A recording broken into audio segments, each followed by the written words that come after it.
we have any interest in history. So this is the one with the information. Well, also, before we even get started, I was hoping that Fred Fries could be here, and he may wander in. Much of the history of Livingston Manor is due to him. He really should have been historian. He wouldn't move his address. You have to live in the town of Rockland. So had he done it, that would have been great. However, I wasn't going to reinvent the wheel when it came to Livingston Manor. And livingstonmanor.net has fantastic information. And so I was able to use some of that. And we made an agreement when I became historian that he would hang out with Livingston Manor, and I would in turn do all out in the area and Russell Rockland. And so that's how we worked it. Again, I point out to you, I'm not related to anybody, so some of the stuff I dug up might have been a little upsetting to folks, but that's okay too. And today we are going to learn how it came to be Livingston Manor. Shall I go? Yes, I just want to point out that I feel comfortable getting up and having some pretzels, cookies, iced tea, and then when Joyce is finished talking, we have some historical photographs and newspaper articles. May I ask a question? Do you have those photographs on the internet as well, or is that just on your books? Only on the slide presentation. Here's the other difficulty here. They have a lot of the pictures that can go on there. Pictures that are on here are some that have been given to me. When I started as historian, we didn't have a phone that had a camera on it. We didn't have any of these things. We really, all we had was people that would come in with a photograph and say, you can look at this, I want it right back. I would have to photocopy it and then put it in the loose leaf notebook. So right now, that's basically where everything is. I'm able to get pictures onto the computer, and this has been a big help. Putting together these talks is more like dragging information from here, and see if we can get it in a coherent sentence. Now, I'm on the volunteer ambulance squad, and I was out this morning at 5:45, so if I forget a word, I will look at one of you and go, give me the word. Okay, we're good with that, yes? My doctorate is not in a medical doctor, it is in psychiatry. So I can, yeah, okay, here we go. So let's see. One more second. I want to introduce Samantha Stone as well. Who, do you want to explain what you're doing?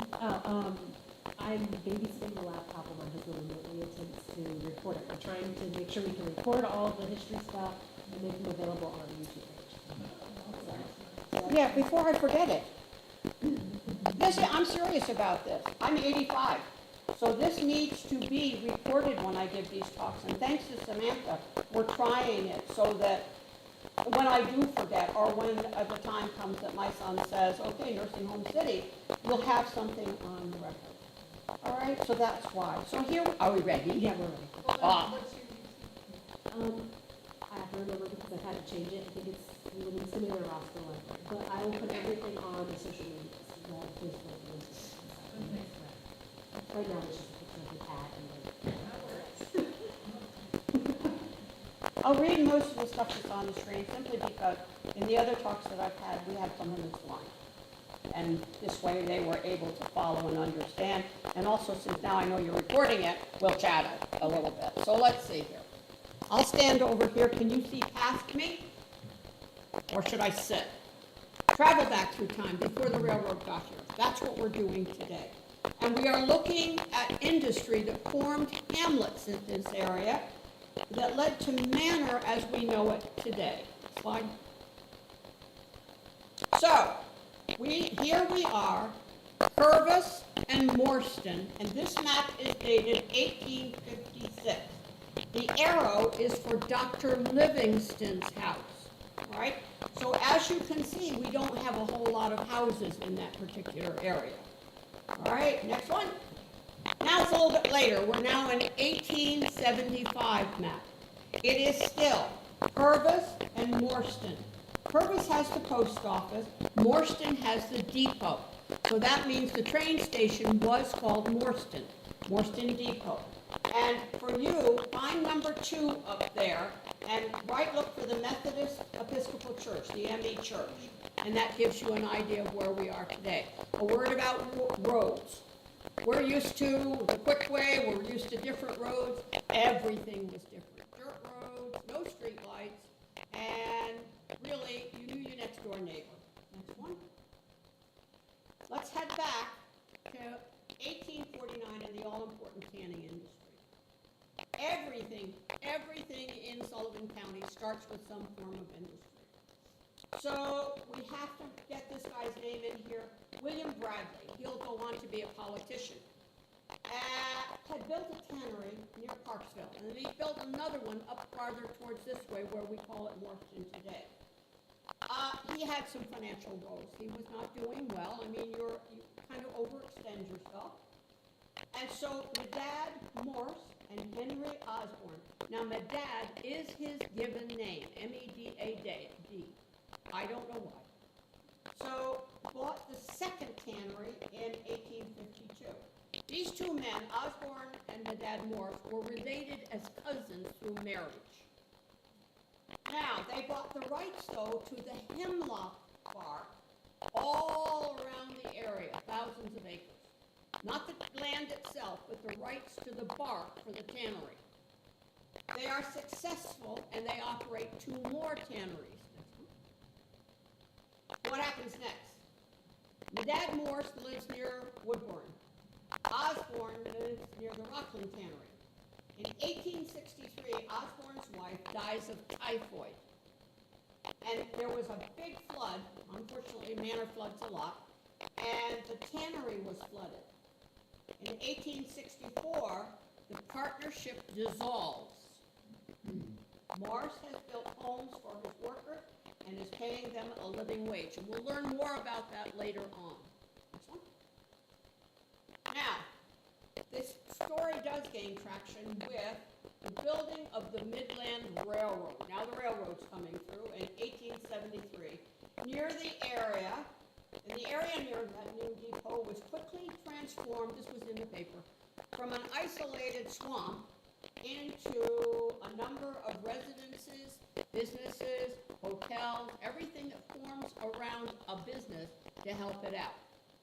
Okay, now we see 2 more families in here, the Woolsey and Sherwood families, who conducted the largest wood manufacturing enterprises found in this section of the state within the village, were the primary developers, dividing the lowland between the Little Beaver Kill and the Willowweemot Creeks into building lots and proposed streets. Here's 2 names.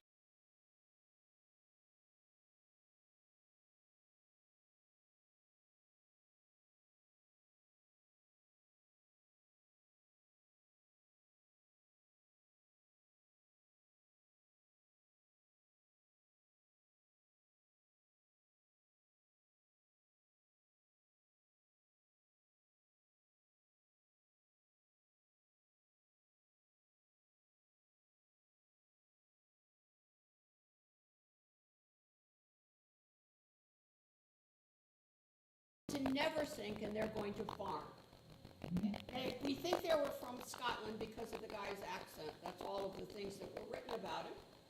One son, James, will have in his obituary that it wasn't certain whether he was born on the ship coming over or just when they hit land. Eventually, the Purvis Post, here's another one that you will remember, at least the Purvis Grand Army of the Republic Post. The Livingston Manor will be named for Johnny Purvis, a descendant who died in the Civil War. That post is still active. Next. Samuel dies in 1876. Now we got an obituary. You can get the obituaries online. The Purvis family were among the first settlers in this town. They farmed and had hotels. We learn that in 1878, a man named David takes possession of the Samuel Purvis farm. But then we see them a little bit more down the line. Granddaughter, Jane Purvis, was instrumental in fundraising for the Methodist Episcopal Church. She is, and I didn't know this, she is also a silent partner in the firm of H.L. Sprague and Company in Roscoe. as the three Spragues were her nephew. She dies in 1908, age 77, and the firm is dissolved. None of us knew that. Go ahead. All right, but was things happy families up in this area? Not hardly. Okay. And newspapers at that time, especially the Middletown Argus, the Monticello Watchman, Roscoe Rockland Review, were chatty. Okay, so this becomes a dastardly and cold-blooded murder was committed at the Purvis Hotel, Purvis, Sullivan County, New York, on Saturday the evening last. This is 1874. What happens? We have Matt Brown and Sylvester quarreling over a debt. Brown becomes noisy and abusive. Carr grabs him by the neck. Brown leaves the barroom. Subtleston thinks about that for a little while, goes home and gets a gun, comes back up to Carr, at that time was having a chat with somebody at the bar, and shoots him dead. Well, the constable is called, dismayed, he was secured and handed over to Monticello, where he is now in close confinement. And this story went on for a good week and a half. Okay, he finally did get to jail. Next. The Purvis family then give their name to a hamlet. So remember, we're talking Purvis plus Morsston equals Manor. So here's our Purvis up here. The hamlet gives way or is lost when other powerful men and a railroad and finally money all come together. Morsston will have the same fate. Next. So the Purvis name is finally lost. And finally, as the final insult, Purvis gives way, the area where the Purvis homesteads were located, gives way to Jacktown. Now, at one time, there was a sign, a road sign on the way on Old Route 17 that said Jacktown. And that has been lost on, but that's where Purvis actually started. So now we have, this is from Fred. So the coming of the railroad and these migrant entrepreneurs, one generation removed from our original settlers, have succeeded in overshadowing this family so much so that the family name is now completely gone for the area. They didn't get an exit on Route 17. We still have Morsston, but they didn't get one. Okay, next. This is from the extensive knowledge of Fred Fries. When the New York and Oswego Midland Railroad built the community's first station, instead of the name Purvis, it was called Morsston Depot. So even though Purvis itself was a tad closer, and Morsston, the community, was 2 miles down the road, and it still is when we think of going down there. Okay. My dad team Morse, because he had much of the Livingston estate, which we're going to learn about, and he was financially influential at the time, before his money trouble, to have his name assigned to the station. So it is Morsston Station for the railroad. Next one. So let's look at the Livingston name. Livingston as a person. The numbers here boggle my mind.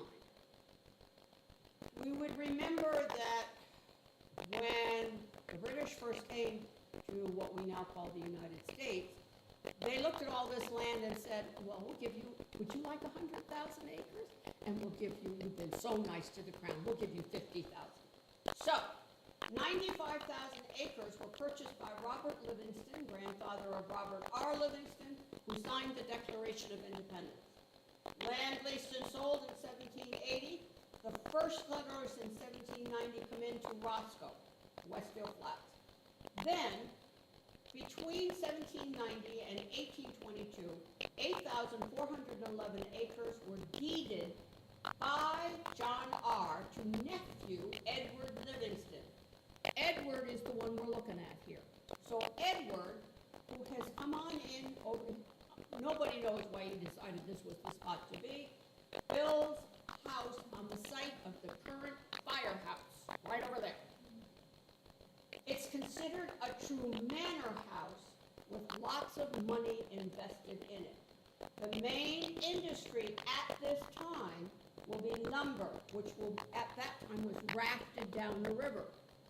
The railroad was like a gift to everybody, because now you could bring your lumber to the railroad in the freight, and they would take it. Prior to that, you rafted it down the Willowweema to the Beaver Kill and off to the Delaware River. Now, Edward will help the fundraising efforts for the Methodist Church, and it will be built in 1857. The tanning industry, now we need that hemlock bark, will take off when the Civil War begins. Now, next one. Here's our boy. This is Dr. Edward Livingston. I don't believe he was a medical doctor, but he said, doctor, you could do that then. He will die in 1866. Next one. All right, he's married, but his wife dies of insanity. They were clear about that. He owns about 39,000 acres of the Hardenberg patent. He leased and sold farms in this area for about 40 years. He builds the mansion, and he has 3 separate large buildings nearby. Jane Purvis's father is the caretaker. All right, so Jane gets to grow up there. She is influential in having the Methodist Church built. He dies in 1866, and then out of the newspaper we hear the building at Morsston by Dr. Livingston some years ago as a bathhouse has been moved near the depot to be used as the town hall. I have no idea exactly where it was. It's out there someplace, okay? So, next one. That's it. That's the house. That's the Livingston house. Now the site of the fire department. I do not know who that is in the front, and there are probably other pictures someplace. That's the only one I can find. Go ahead. Now, this is the firehouse tower. That's there, next door to us. That's across from the Livingston home, and that's the Dubois, no, that's the hotel. Next one. Can you point to the building that we're in right now? Do you see where that tower sits up? That's next door. Okay, we're gonna see it later on. Okay. Oh, okay. Yeah. Get a chair, because I'm gonna sit for a little bit here. Standing forever and ever at my age is you can still hear me, right? Okay, here we go. Okay, so now, how did the name come about? Here we have from the newspaper, when the old Midland was completed, what is now the thrifty village of Livingston Manor was a place of many names, being known as Upper Westfield, Purvis, and I didn't know this one, Livingston Place. The late M.T. Morse had taken a very active part in the completion of the road and owning a great deal of property in the vicinity. It was thought that the proper thing to name the station Morsston, and it was known as such for a number of years. So now we're going to see our history coming down of the names here. We've already got the Purvis family out of the way.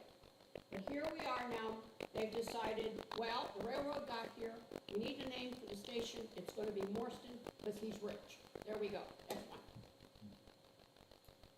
Now, enter O&W General Manager, Mr. Childs. Mr. Childs, he did not like the Deb Morse.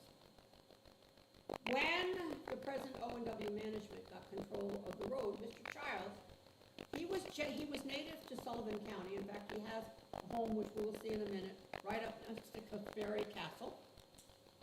He conceived the idea of changing the name of Morsston and adopting the name, that of Livingston Manor. Now, at that time, he's only going to change the station name. But like most places, the station name, then the town takes it the same way. So, here's what he said. Under the circumstances, Livingston Manor is a very appropriate name for the station, and everybody there is well pleased with the change. He never said a word. He just announced it. He didn't ask everybody. He just went, yep, there we go. And so that became the station, became Livingston Manor. We still don't have our hamlet as the next one. He talked in that other thing about circumstances, under the circumstances. Well, he was very confident about pushing the Dad Morse out of the picture. The newspaper was quite snarky about Mr. Morse.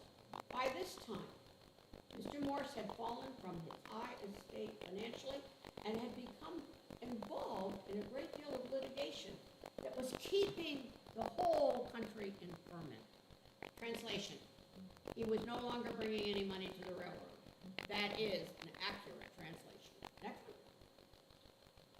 That's his house, that's Mr. Child's house. Fred Fries and I went out there because Fred knows the caretaker of Casperi Castle, and I was allowed to see this. This is now also part of the Casperi estate. But that's his Liberty? here in Roscoe. Not Roscoe, in Livingston Manor, out towards, it's cool. I'll do, if sometimes you want, I got pictures. I got in. It is a castle, and it has quite a history. Next one. So now we have it, there are two pictures here. This was an old one, a brewery one.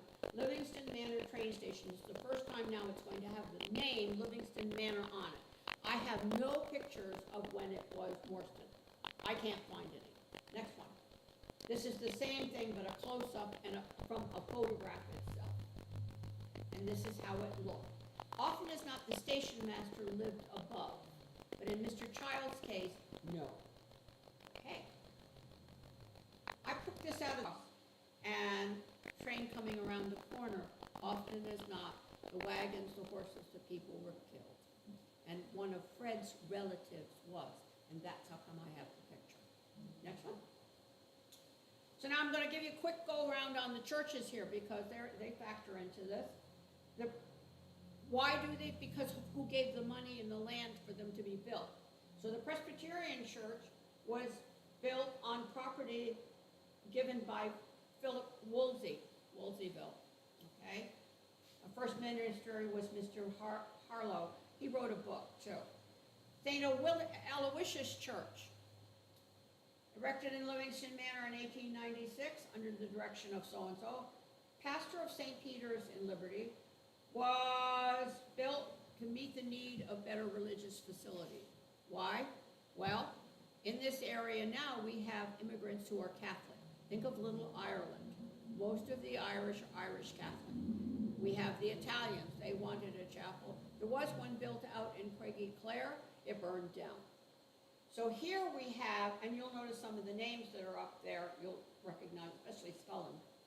Dubois is one we should know, and Mott. We know that when you go out towards the Van Pran Bridge, the Mott Cemetery is there. Falling apart, and you really, I got some pictures of it about 10 years ago, but a lot of the graves are almost gone. We have the Mott Cemetery there. So now, Mr. Dubois, the father of Mr., because he's coming up, gave land upon which St. Aloysius Church stands. So if you were wealthy and that happened to be your religion, you gave a piece of land, and then someplace in there, there's going to be a plaque with your name on it. This church here in Livingston Manor is the primary church. The one Gate of Heaven in Roscoe, the one up on Chandelier, the one out in DeBruce. The ones on Chandelier is a private home. Roscoe's is closed, and the other one is only open in the summertime. At the time, St. Aloysius had a convent and a school. Next one. There we are, the Methodist Episcopal Church, built in 1857 with the help of Jane Purvis, Dr. Livingston. Both are buried in the cemetery. And this is how the church used to look. Methodists usually got to the area first. They were traveling ministers. The same way when we talk about Brown Settlement, that was a Methodist church. Same way in the Beaverkill Valley. Next one. I would have had Fred's help with this. This is a picture that was taken in 1893. The only thing I can tell you that in the right, if you can just see it, is a steeple, and that is the church with the cemetery in back of it. Presbyterian Church has a cemetery back there too, but the Methodists got there first. Next one. So, why didn't the name of Morsston stick, even though it's still an exit on Route 17? That puzzled me completely. We have to look back at the circumstances surrounding the players. And we have Medad Morse, John Devine, Devine Corners. We have Dubois, Dubois Street, Dubois Store, Purvis, many of them. These men all knew each other. They did business together. And they got sued, back and forth, they sued each other at one time or another. Next one. This is just, my dad has a brother, Marilla, I don't know why they did this to each other. He was supposed to be a boy, as his middle name was Tuttle. It's really hard to read because Morrs, the S looks like the old-fashioned F or the P. Next one. My dad was also postmaster in Woodbourne in 1846. These men are very influential. So he's still living over in Woodbourne, but he was postmaster for a little while. Next one. Now, the only time I found the names of Devine and Morse together, Devine's going to be holding a store with DeWalt, but here we have the Walton Chronicle. The town of Fallsburg has, in 1876, commenced a suit against the two town boarding commissioners, John Devine and M.T. Morse. The town claims there a discrepancy of $5,000, big money then, big money, $5,000 in the returns for the bonds issued in aid of the New York Midland Road. There was nothing more in the paper after that. That was the only little thing I could find. But that's the time when I see those two names together. Okay, next one. Now in 1876, my dad Morse was doing well, and really the press did love him. All right? So they said he's a great man, one of the corner of the town of Rockland. He owns Upper Morsston, where he has a large leather tannery factory and a number of, now here's where he was good to his employees, and that's another reason he was liked.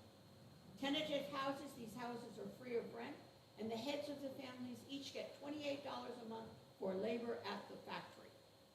Single men employed there are paid $14 a month and are boarded. They got room and board.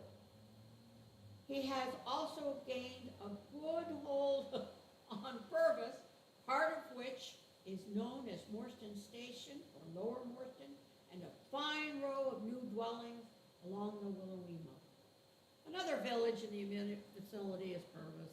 We weren't thinking too much of that. Nope, next. Now, litigation starts. Many of the men here who had a lot of money were taking out loans. They were buying up deed rights to lumber, to timber. He was no exception.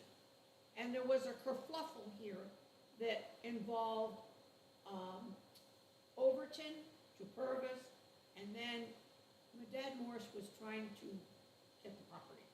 The sheriff was a little complicit here. My dad Morse didn't like it. He took his case all the way up to the Court of Appeal.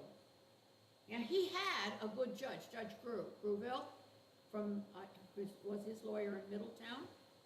Judge Grew was also very ambitious because where you live was Emmonsville. And then Judge Grew liked the name Gruville. So, he lost. All of this costs money. So now he's in serious trouble financially. Next one. He has to declare bankruptcy. However, his creditors were willing to work with him. This was again in the Middletown Daily Press. He's compromised with his creditors at 30 cents on the dollar. There are so many friends with him who thought he was going to make it. He's going to make this, all right? So they're happy, and he has a new chance to exert his energies, and they wish him success. Okay, what happened? Now the players come together. Now we see with the completion of building the Midland Railroad, and the area near the depot was transferred from an aristocratic farm into a bustling village. But here we also have a depot, Livingston's house across the street, but we have Dubois and Devine store ready to do business with both passenger and freight, and the dad Morse stores all of his lumber from his sawmill, he has more than one, at the freight station, ready to roll, to go on the trains, right? This is Dubois' house at that time. Next one. It's still standing. Yes, it is. Love to get inside. Whee! Okay, next one. Now, here's the store, Dubois and Company store. And it starts out as Dubois and Divine. But Divine said, okay, I've had enough, I'll buy, you, Mr. Dubois, you can buy me out. But the store is right there. It is located near the train station because he also gets his supplies from the train when it comes in to sell to everybody else. So a big store like this is vital. Here he is, Dubois and Company store. Next one. Dubois Street, we have one of those. Next one.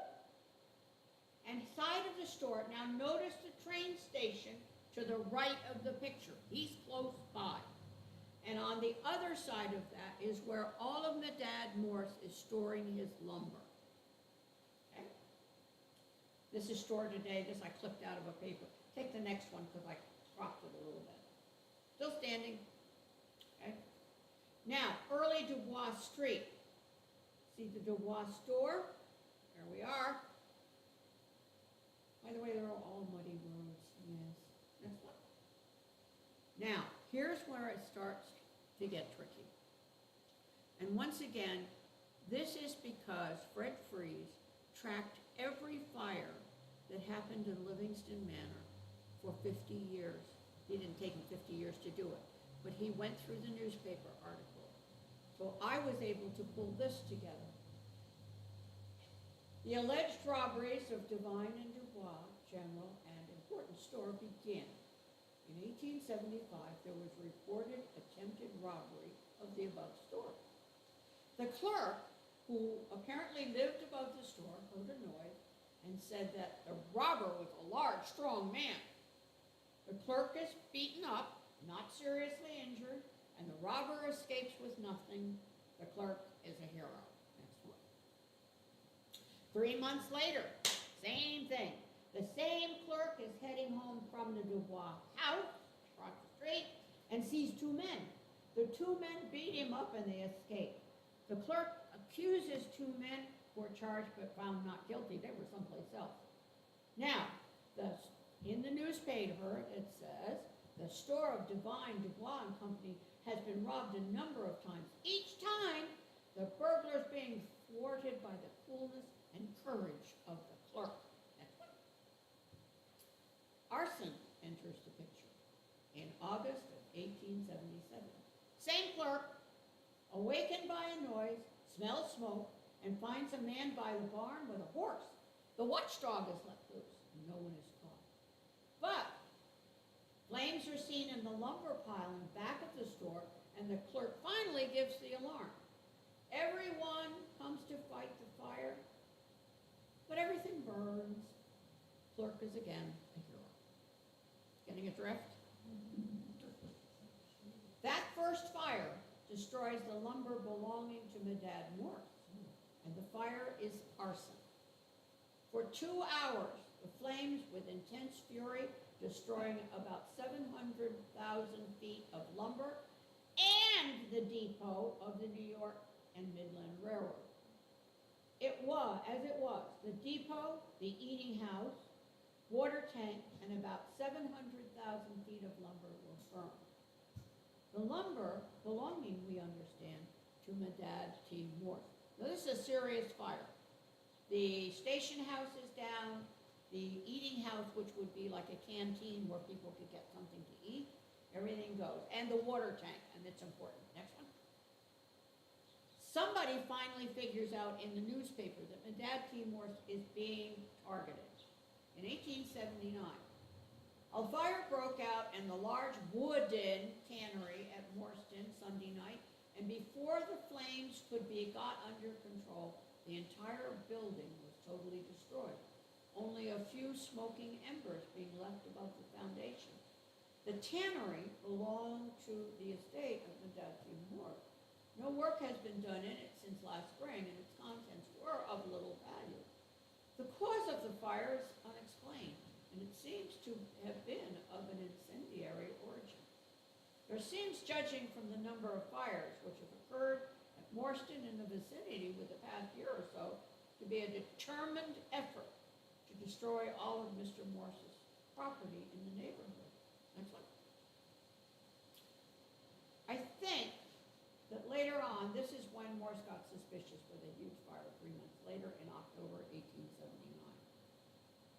So it would seem that incendiaries are determined to destroy all of the property owned by Medad T. Morse in the town of Rockland. Not satisfied with the destruction of his mills, tannery, barns, etc., they attempted to burn his lumber at Morsston on Wednesday night of last week. Now the lumber was discovered to be on fire shortly after 10 o'clock by some men who were at Sturtevant's Hotel waiting for the milk train, which is due in Morsston at 10:05 p.m. Somebody spots it. They come out of the hotel and they spot it. The deal was, when it was set, it was thought that the fire setter thought it will be seen after the milk train goes by and they'll think it was sparks from the train, but it wasn't. Okay, an examination revealed the fact that the match which had been applied at the west side of the main pile, which is so situated that the incendiaries might pass around from the west to the east side and escape either up or down the track without being seen of any of the dwellings in the vicinity. But the men wandered out of that hotel and spotted it. Okay, next. Well, now, here we go, in 1880, shocking conclusion. Frank Denman. Denman, is that a name that we would think about, Denman Corners? Yes, we would. Okay. A clerk in the store of Divine, Dubois and Company was always reporting as battling with burglars, and several times he was quite badly injured. 3 incendiary fires also occurred during the same period. All property destroyed belonged to M.T. Morse, and a tannery, a sawmill, and saw lumber were burned. The Midland buildings at Morsston were burned with the lumber. Okay, next one. More shocking news. At the last burglary, young Denman claimed to have fought desperately with the burglars, but it was suspected that the alleged burglaries were a sham, and that he had inflicted upon himself the wounds he said were given to him by contest with the thief. Mr. Morse goes, aha, okay. He engages Louis Newcomb, who was quite well-known New York City detective. I think we missed one there. Did we miss one? Conclusion of the detective. Okay. And his investigation at Morsston had resulted in such testimony before the grand jury of last session in Monticello that body indicted Denman for firing Mr. Moore's property. He was arrested on a bench warrant, and his father-in-law, John H. Devine, went his bail for appearance for trial. Denman was married a few weeks ago to Mr. Devine's daughter. He is the son of Michael Denman, a wealthy farmer in Neversink Flats. Now we can go to the next one. What happens to him? Nothing. As evidenced by the absolute dearth of articles, it was like a stone that article dropped in the ocean. When I went through all of the papers, nothing. That article about his arrest was picked up by every article from Middletown, Port Jervis, and all the way up to beyond Walton. There's not a word. It was like it was never in print. What do I think happened?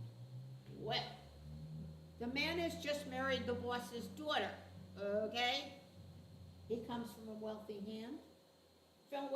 family, and money most likely changed hands, and the whole affair was swept under the carpet, okay?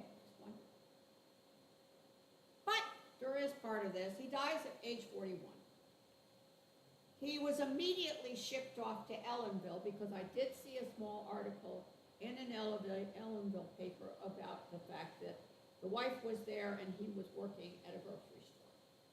He's got a new wife. He's only married for 2 weeks, and I'm sure she asked her father for help. But he only hangs out there for 4 years. That was it. He heads off to West Virginia. We don't know why. Was he forced to leave? Haven't got a clue. And he dies from typhoid. And his body is shipped back, and he is buried in Ellenville. Okay, next one. Did he have any kids? Because there's so many Denmans. No, this is all of the other family. This would have been the kind of sort of black sheep in the family. And this is my conclusions here, all right? It is possible that Morsston would have been the official name. It seems to me if there hadn't been the fires and all the litigation that went through there, Morsston would have been there today because he was working with his creditors. They were happy with the bankruptcy. They were going to let him pay off of his debts. But he had to have his lumber, the tanneries, and the sawmills in order to do that. And this kid made sure they were burned down. Was this manor, young man, a fire setter? Munchausen's. That's where you hurt yourself and blame, and so people have pity on you. It's also Munchausen's by proxy. I think he set 2 fires as a kid, because in a careful read of Fred's work, where this kid grew up in Neversink, there were 2 barn fires when the kid would have been a teenager, 16 and 17, in which barns burned down and the animals were lost. Okay? Was he trying to impress the store owner in order to get the daughter? Quite possible. Okay? Made you really look good. You got beat up, and you were a hero in so many papers. Could Devine or Dubois mention their dislike of Mort and influence a very unstable young man? Yes, possibly. So again, all of these are somewhat of explanation. We will never know quite the truth, but that is what happened. Because of that arson, because of this whole situation, he lost his money. Next one. Now, this is Main Street in Manor. You can see that's where the train tracks are. And there's Dubois. Okay, next one. My dad Morse dies in 1881. I kind of think he had a heart attack. I think he was really very discouraged over all of this stuff that had happened to him. He may not have seen a way out. He'd been having stomach pains, gastric issues. I mean, indigestion is common for all of us once we get over 50. And they thought it was his stomach that laid him down, but I kind of think it was, because it was sudden, that it was a heart attack, and so he dies. Next one. So, really, the name came down to power, people, and money. Okay? Wealthy, powerful men saw opportunities in this wilderness area. Some of them were considered genteel. That would be Dr. Livingston. Okay? Some were considered socially acceptable. That would be my dad. Morse. That would have probably been Dubois. Others were more aggressive. That would have been my dad there too, and Purvis, and just really wanted to make pots and pots of money. I mean, that was the goal, everybody coming out here. It wasn't, I mean, yes, we might say Livingston because he had like 20 to 40 years out here, but he had so much money he didn't know what to do with it, so he was really happy sitting over there in his house. My dad, Morse, they wanted to make money. Purvis had the hotel, wanted to make money. That's what's going on here. Dubois and Devine, that store, was not there to make nice with people. They wanted to make money. So the men of that time all knew each other. Maybe hated each other, maybe liked each other. But in the end, it was the Red Railroad that had the final say. And now, Livingston Manor, that name is what we are familiar with. It had nothing to do with Morsston or Purvis. It was because Mr. Childs decided that was a good name. Okay, next one. So I'm going to end with some pictures because you've had to listen to me talk forever and ever. Amen here. I wanted to look again about fires. They were frightening in every village, hamlet, and town. Lives, animals, property, and pretty much were lost. The fire departments here in Livingston Manor and Roscoe are volunteer. They always were. They started all in each hamlet in around 1892 to 95. They were all called hose companies because that's all you got. You got a piece of canvas hose, you got a hose cart, and you pulled it or you had a horse. All the buildings, let's look at this one, were wooden. And that meant that once it went up, a bell was rung, somebody shouted, fire, fire, and we hoped that folks could get there in time. A bucket brigade was not uncommon. So, again, it was hose carts, horses, and wagons until 1915. All firefighters, all of them are heroes, period. Next one. So, here's Manners. And that's the library. Peggy and Samantha have both seen this picture many times. You are looking here to your right. That is the library next door. Now, that's why I'm talking. There would be the Masonic building in that picture.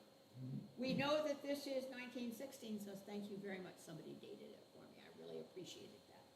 And who the people are on there. And you will notice it's 2 horses, and this is a bigger hose cart because it's got a ladder on it. The leather buckets are hanging from the bottom. They didn't have metal buckets, they were leather. You wanted to see them in Roscoe's museum. The original buckets from Roscoe are still in there from that major fire in 1916. And they came down the night of the fire in Roscoe. There were no street lights on Old Route 17, which was a dirt road. In the middle of the night, because I've seen their logbook, they came down at 4:30 in the morning. And this is what came down. Next one.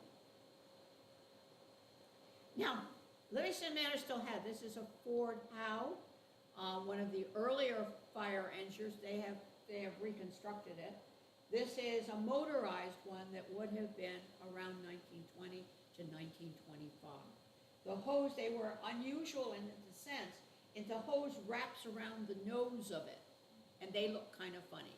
Theirs is a really classic, and I'd love to have a ride in it. I wrote about it once for them, but they're restoring it, and I kind of like that one. Next one.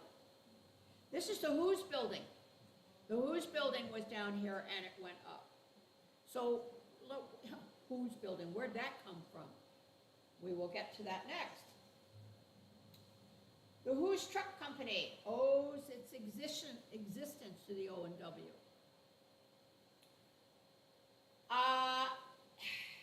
It became a concern because the tracks went right across the main street here. Now, that's not such a good thing, because if a freight train stops and a fire is down here, way down, and here, my goodness gracious, is the fire truck, how do we put the fire out? So they thought a lot about this, and they decided it would be a good plan to have a fire engine down at the other end of town so that we could do that. So the Manor Hose Company at that time was housed across from the present fire hall here. So it was right over here. The new company that was formed and housed for many years in a section of Sturdivant's garage was named the Who's Truck Company, so named after Fred Who Sr., a prominent figure in town at that time. The company was chartered in January of 1923. I thought that was fascinating. Next one. So now, there's the garage, okay? At that time, across the street will be Peck's. But that's where the garage and where it was housed. If you look way up the street, you can just see what we now call the Who's building, which has burned down. I thought that was fascinating. Go ahead. Now this is the school and the Presbyterian church. I've forgotten why I threw that in. But you'll notice the dirt road. Next one. All right, this is the Times office. There's been 2 things said about this. One, it was this building before it became Masonic Hall. 2, it was down the street. Vera thinks it was down the street. Fred thinks it's here. There you go. I don't have an answer on that one. But that's how it looked when it was the Times. Remember that towns, hamlets had newspapers. So the Roscoe Rockland Review, the Livingston Manor Times, the Monticello Watchman, the Middletown Argus. The editors all knew one another, and they were chatty, and they had no problems insulting each other in the paper. I think that was lots of fun. Okay? Now it's a telephone company, because we learned that there were some telephones in the area prior to 1923. Unfortunately, though, you had to crank them like this. Next one. And that's what is the ambulance right there. Yes, that is correct. Here we have the school, the probably beginnings of the schoolhouse that was there. Next one. This is the typical, this was a picture that was from that Livingston Manor area. Now, this is the footbridge over the river. It's the same one going to the current school. So we all see where the kids come across the river, right? But at the time, it was a footbridge because a lot of stuff was going in what they called the island. They had all sorts of happy stuff going on in there. Oyster suppers, field days, everything that could go on, but you had to get across the river, and this is how you went. Next one. This is also it. This is the bridge that everyone still crosses to get to school. Notice there's no school out there, it's just houses. Next one. I like this one. Why? Because what we are seeing is the footbridge, but then in the back we are seeing the covered bridge. Now, I didn't know where the covered bridge was, but thanks to Fred, who said, come on, and we went down and where the smoke joint is, and you go right up to where the river is, and you look to the left, you see the pilings, the huge stone pilings that are there where the bridge was. Remember I said you can move roads, it's no problems here. You don't like where it is, don't move it. Or if it floods. So that now we see the bridge, we see the dirt road, but we see our covered bridge down there. Next one. There it is, a nicer picture. Very pretty one, I like that too. Next one. Now, here we go again, and this is from Fred, who did this for me. So the firehouse tower.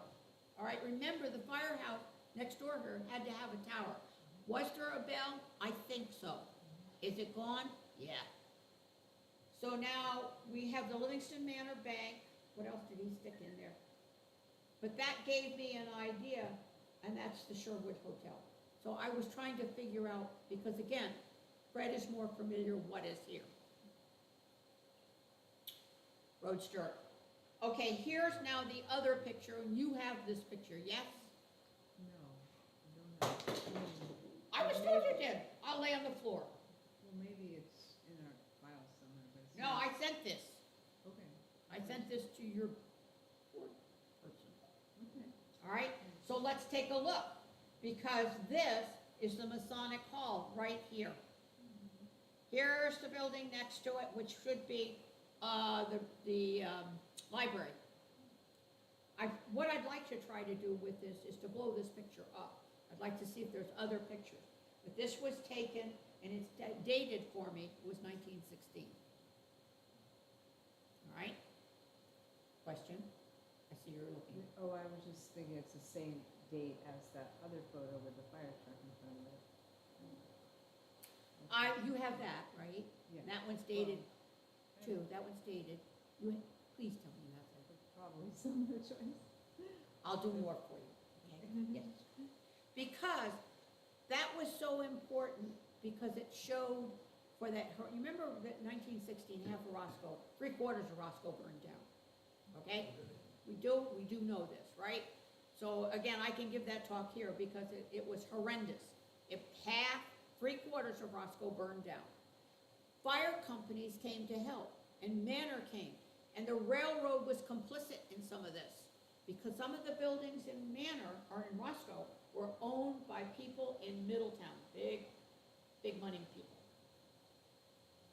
When the call by telegraph went to Manor to say, listen, can you send down everything? The train was waiting here at the station, and the firemen were going to get on, the extra firemen, the extra help, were going to get on and go to Roscoe while they took that wagon and the horses by road. The railroad in Middletown would not release the train. Okay? So that meant that Manor's folks, they ran around, they got wagons, they got horses, they got anything they could, and came all down, and it says in the paper, I took it from the paper, almost 100 men came down. And they saved buildings by bucket brigades, and by putting wet blankets on buildings to save them. They really were heroes that night, okay? Why would So- Monticello not release the train? Was Middletown, because it never was said, it just said they would not release the train. 2 of the buildings that were on fire in Roscoe were owned by men who lived in Middletown, when he talked to them. Somewhere arson. Well, you could say that kind of sort of, yeah. I always thought that fire was arson. Fires, again, I can't emphasize how scary they are. I'm speaking now personally. The ambulance stands by at fires. And they scare me badly because sometimes you have to treat the firemen, you treat the people, and they're frightening. So years ago, I'm gonna go again. If you were up in Grooville, if you were up in DeBruce, if you were out in Morsston, and your place was on fire, you had to hope that somebody could run or ride to the fire station. Does anybody remember the great big iron rings that used to be outside them? They would ring those. They would ring the church bells. That's why I think there probably was in the fire tower a bell. All right? And then, once again, just like today, they would then get their horse, go to the fire station, get their equipment, whatever it was, saddle up, see if the livery could give another pair of horses. You had to stable the horses for the fire department too. In this fire department, the horses, I'm pretty sure, were in there because it opens up and you can see it. Off we go. What do we have? Well, there aren't many fire. In the time of the fire in Roscoe, there were only 17 hydrants in Roscoe, Rockland. The canvas hose burned off. So they had nothing. So we are now taking buckets out of the river. What would we have here at that time? Were there fire hydrants? I'm not sure. So again, out to your house, we've got, do you have a pond? Do you have something? Can we do something? The goal at that time was to drag whatever you had out. All right? Please rescue my bed. Please rescue. And then to make sure the barn didn't catch fire because of the animals involved. But most of the time you lost stuff. Insurance was not a big deal. Most people didn't have insurance at that time. And that's what prompted the Sanborn Company to send out those men to map small hamlets so that you could say, I had a 5-story building and it was worth at least $10,000 and it burned down. But on the Sanborn map, you had a 1-story building and you only had, So Sanborn maps are vital, and they're vital to a historian too, because they show you what was in your town. Fred has given to me some awesome Sanborn maps of Manor. Next one. As I mentioned, we were talking to some firefighters recently about this building and the library being a former firehouse, and he said, one of the guys said that before they ever had a fire bell, they used the trains, they go down. That's right, the train whistle, Use the school. train whistle. Yep. What else could you have? You had to have some way to summon. I mean, even today with the fact that it went from fire whistles to plectrons to stuff like that, it's still a matter of getting me out of bed, dressed, down to the ambulance or being picked up. The same way for the fire department, because I had to use the fire department today. And that was the same thing. They have to go to the garage, they have to get their turnout gear, and they have to get the engine, and they have to come find me. I'm using them for a lift assist. So, firemen, volunteers here. I come from Newark, New Jersey. That's where I trained and retired from a hospital there. It was paid. Paid fire, paid EMS. So, and you had 5 hospitals to offer, but paid. Here it's volunteers. To be honest, we're aging out. I told you at the beginning, I'm 85. I ride the most for Roscoe. Okay? Tells you something. Next one.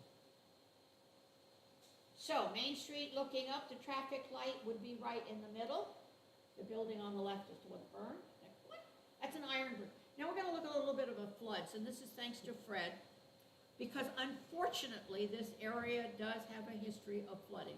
Roscoe too, but the Livingston Manor more often, and right in this particular area. So what happened here, and by the way, this is an Otto Hillen picture, so it was really kind of nice. In ice jamming near the junction of the Willowweemock and the Little Beaverkill in 1912, caused by rain-swollen stream to flow down the village street, distributing ice flows as it went. Less than a month when he says the Titanic will sink. But it was a problem because, again, it slopes down. Next one. From Fred Freeze. And this is in the Ensign in 1891, so it's been flooding that long. It is a problem. Winter being similar to the current winter, when he wrote this, caused ice to be built up all along the Willowweemock, freezing in the river solid, particularly at the mill pond above the river. Let's remember that the tanneries and the sawmill, they needed ponds. They would put the logs in it. They needed water for tannery. So the water froze. And the sudden thaw, the ice let loose on the pond, taking out the dam with ice and debris flowing downstream, where it became jammed as the Willowweemock ice flowed at the Willowweemock. Ice flow collided with the ice flowing down the Little Beaverkill at the center of town. The resulting ice gorge sent water and cakes of ice into Main Street, flooding out shops along this street for a period of days until the dam was able to be broken open, allowing the flood water to recede back into the river channel. So this, unfortunately, in Roscoe, I learned very soon to watch the river level. What's the river doing these days? Okay, and I think Fred does still here too. One of the things, topics of conversation is, anybody looked at the river? Has it been raining a lot? Yes. Next one. Okay, so now here's I like this picture. This is Main Street. You see the Who's building. I was trying to use this to see if I could see the fire tower, and I couldn't. I tried. Next one. 4th of July parade looking up Pearl Street. 4th of July parades in both towns were massive. Years ago, massive. Not so much now. We're really excited if we have 4 fire trucks, 2 ambulances, the Boy Scouts. Go ahead. Pearl Street in winter, looking up the street. Next one. Here's another flood. This is in the 30s.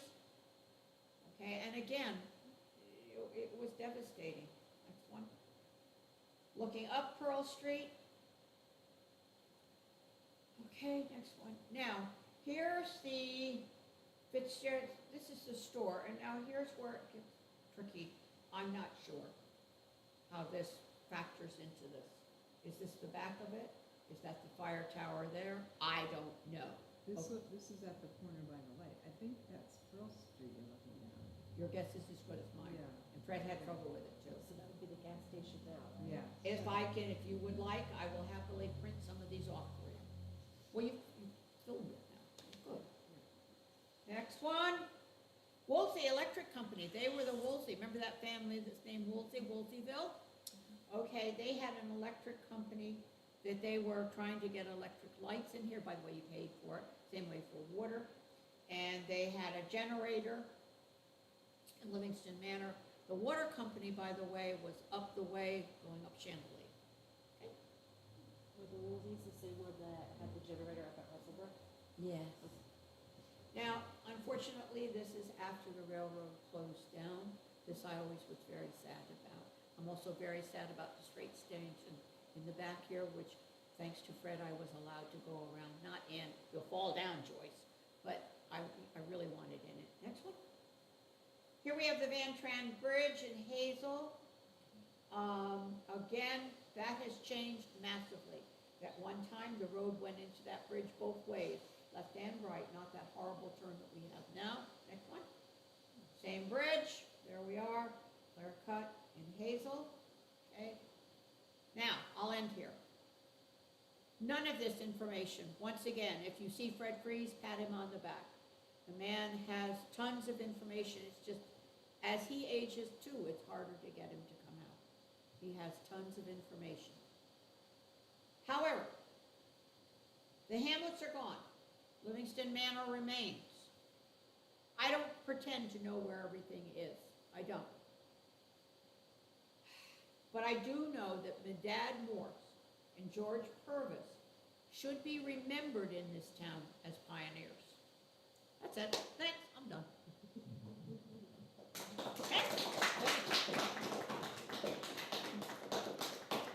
I know you were very patient. Questions that I can answer. What's your guess? It seems just strange to me that Edward Livingston came here. And what did he do for 20 to 40 years? Was he in isolation from the other aristocrats? He was in a way, yes, he was. And I think it was, he came out here with his wife. Was she mentally ill when he came out here, before he came out? That was the case with sometimes when you had somebody mentally ill, you brought them to the country, fresh air, let's look at that. Later on, we'll talk that tuberculosis was the same way. So he comes out here, lots of money, wants to live in the country, maybe away from relatives. I mean, he's got a long storied history there going back to the signing of the Declaration of Independence. And he comes out here, he has more than enough money to build a mansion, to have lots of property, to have other huge buildings on his property. He has a place where he can go reading. He has a bathhouse, all of these different things. And he's kind of interested in buying and selling property. He can sell it.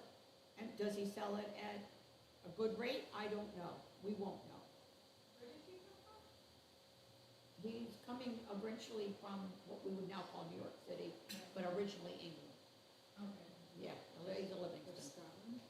And again, this is considered a manor, and that's why it was called that way. We would have just called it a really nice house. But because we see it, the British terminology, it became a manor. So this became Livingston's Manor, where he hung out. Did he have a relationship with Jane Purvis, who kind of sort of, her dad was there, I don't know. But she influenced him in funding the Methodist Church. I have no idea.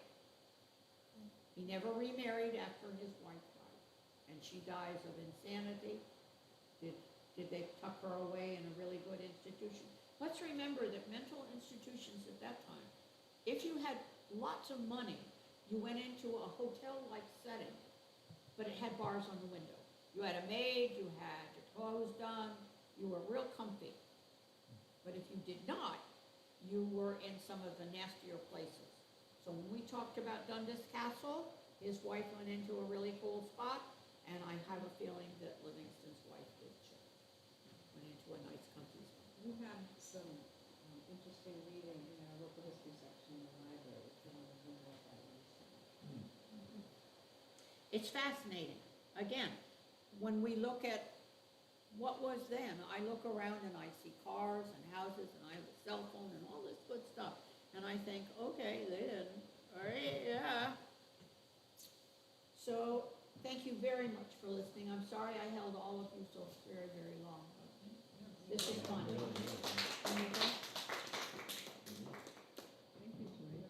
Welcome. Thanks for doing the ambulance too. Huh? Thanks for being on the ambulance. Oh, yeah. Volunteer. Yeah, well, they load me in. What can I tell you? One of the things that upset me this year was they wouldn't let me ride my nightgown in the middle of the night. I saw no reason. Even in the summertime. I mean, I could come up with a lovely blue nightgown with an emblem on it or something like that. I have nice flannel one. No, I have to get dressed. Oh, well. But thank you for coming out. Thanks Well, again. thank you. Thank you for sharing your wealth of knowledge. That's why I'm there filming it, because, okay, you know, I have most of my marbles, but some of them is